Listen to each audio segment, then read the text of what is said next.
Love Trip! Love Trip! Love Trip! Mula alas 3 hanggang alas 6 ng gabi. Oh yeah! Sa 90.7 Love Radio. Love Trip! Kasama ang inyong muy delisyosang ka-love team. Mara Tony! Mara Tony! Ikaw, anong trip mo? Ang bilis! Ang bilis ng oras, ang bilis ng panahon, ang bilis ng buwan. Akalain mo yun, patapos na ulit ang September? Ay, mamaya October na, mamaya December na. Buwan na naman ng #shopping. Uy, sana all may pang-shopping, no?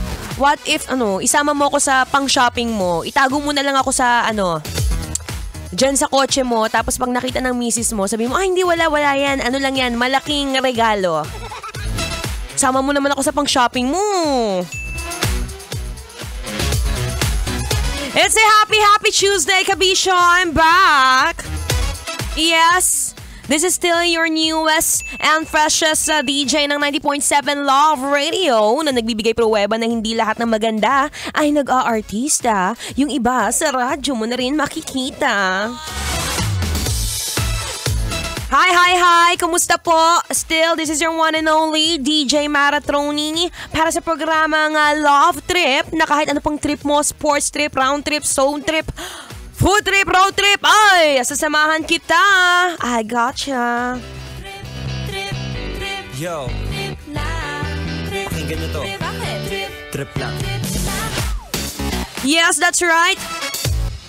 And ngayon nga, since Tuesday pa lang, for sure marami sa atin ang medyo nababagot, medyo nalulungkot, at medyo feeling, ay, bakit ganun?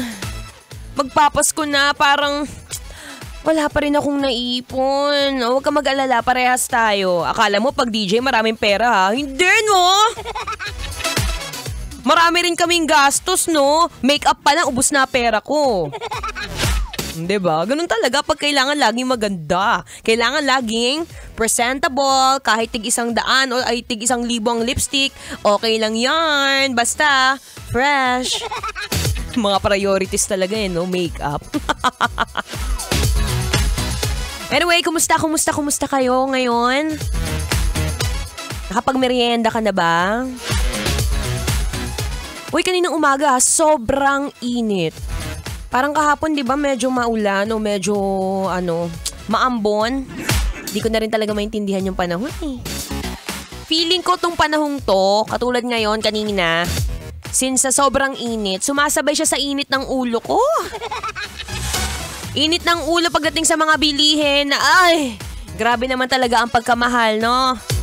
Isipin mo dati, naalala ko tuloy nung siguro mga ilang years ago ba yun? Mga 5 years ago. Huwag mo nang hulaan kung ilang taon ako noon. Mga 10 years old. Siyempre joke lang. Siguro mga 5 years ago, natatandaan ko yung mga bilihin. Kasi grabe talaga mahal ang bilihin niya yun, no? Isipin mo nung kakain ka dati sa isang fast food.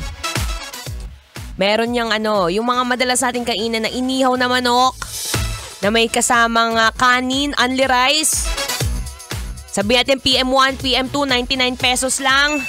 Pero ngayon magkano na? Nagulat ako, chinek ko sa website nila, 170 pesos na palang isang PM1. Ay, Diyos ko. Parang mapapaluto na lang talaga ako ng sarili ko.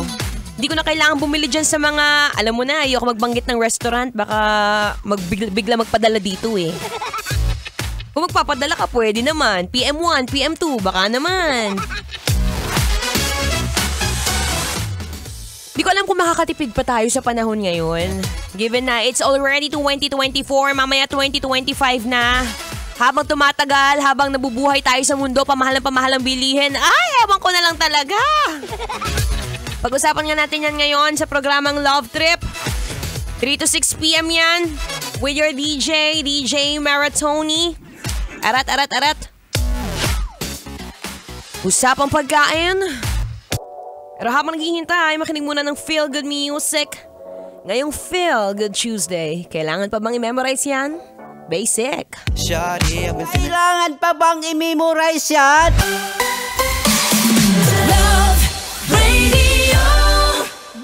sake!